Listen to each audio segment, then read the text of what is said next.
नमस्ते दोस्तों, आज हम बनाने वाले हैं एक बहुत ही यूनिक और इंटरेस्टिंग डिश।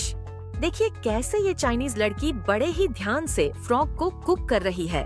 सबसे पहले फ्रॉग को अच्छे से साफ किया जाता है ताकि कुकिंग परफेक्ट हो सके। अब एक बड़ा बाउल लिया गया है, उसमें डाला जा रहा है नमक, लाल मिर्च पाउडर, थोड़ा सा कली मिर्च और जिंजर गार्लिक पेस्ट। इसके बाद सोया सॉस और थोड़ा विनेगर भी ऐड किया जाता है जिससे टेस्ट और भी जबरदस्त हो जाए। अब फ्रॉग पीसेस को इस मसाले में अच्छी तरह मिक्स किया जा रहा है। देखिए कैसे हर पीस पर मसाला परफेक्टली लाग रहा है। इस मिक्सचर को कुछ देर के लिए छोड़ दिया जाता है ताकि फ्लेवर्स अंदर तक चले जाएं। अब गरम पैन में ऑयल डाला गया है। जैसे ही ऑयल हीट होता है उसमें ऑनियन, गार्लिक और हरी मिर्च डाली जाती है।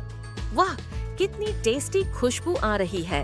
अब मैरिनेटेड फ्रॉग को पैन में ऐड किया जा रहा है। धीरे धीरे इसे फ्राई किया जाता है। देखिए कैसे इसका कलर गोल्डन ब्राउन होता जा रहा है। इसके बाद ऊपर से कुछ स्पेशल चाइनीज स्पाइसेस और ग्रीन ओनियन डाली जाती है। कुकिंग का ये स्टाइल काफी यूनिक और इंटरेस्टिंग है। हर स्टेप बड़े पेशेंस और स्किल के साथ किया जा रहा है। और लो दोस्तों, गर्मा गर्म स्पाइसी फ्रॉग डिश तैयार है। अगर आपको ये कुकिंग स्टाइल इंटरेस्टिंग लगा हो तो वीडियो को लाइक और शेयर जरूर करें।